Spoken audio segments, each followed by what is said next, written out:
માંગરોળ નજીકના રહીજ ગામ પાસે ખાનગી બસ પલટી જતા થયેલ અકસ્માતમાં બે મહિલાના મોત થયા છે, જ્યારે 25 થી વધુ લોકો ઘાયલ થયા છે. માંગરોળ નજીક રહીજ ગામે ગમખ્વાર અકસ્માત થયો છે.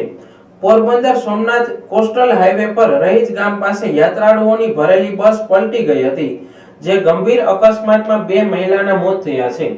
અંદાજે 25 જેટલા લોકોને નાની મોટી ઈજાઓ થઈ છે. ઈજાગ્રસ્તોને તાત્કાલિક માંગરોળ સરકારી હોસ્પિટલમાં ખસેડાયા હતા.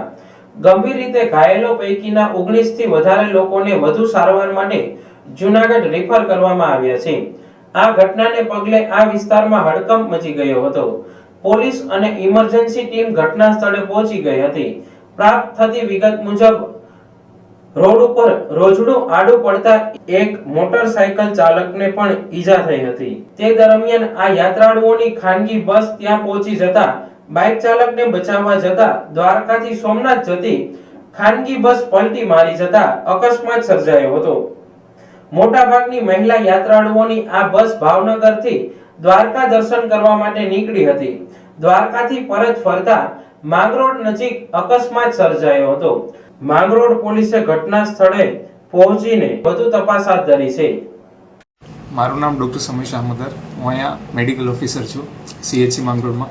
આજે રહીજ નજીક બસ ખાનગી બસ પલટી જતા આશરે 25 જણાને ઈજા થયેલી છે, જે અહીંયા આવેલા છે, અને એમાંથી 20ને ગંભીર ઈજા હતી, જેમાંથી 19 જેટલા આશરે જૂનાગઢ રેફર થયેલા છે અને 2 જણાનું મૃત્યુ થયેલ છે. જે આગળ વિગતો વધુ મળે ત્યારે આ બાબતે જાણ કરીએ છીએ. જાણવા મળ્યું છે 4 જણાને વધુ જે ઇન્જરી છે. વધુમાં છે ને એ મોસ્ટલી કેઝ્યુઅલ્ટીમાં હેડ ઇન્જરીવાળા જ વધારે છે. એક એક્સિડેન્ટલ એમ્પ્યુટેશન વાળું અને 3 સિવિયર હેડ ઇન્જરીવાળા છે. સાહેબ, આ લોકો ક્યાંના છે? કઈ સમસ્યા એ છે ને ભાવનગરથી શ્રદ્ધાળુ જ હતા, જે પિલગ્રિમેજ ઉપર હતા, ને ત્યાંથી જ અહીંયા રહીજની નજીક એક્સિડન્ટ થયેલું છે, જેમાં બસ પલટી ગઈ હતી.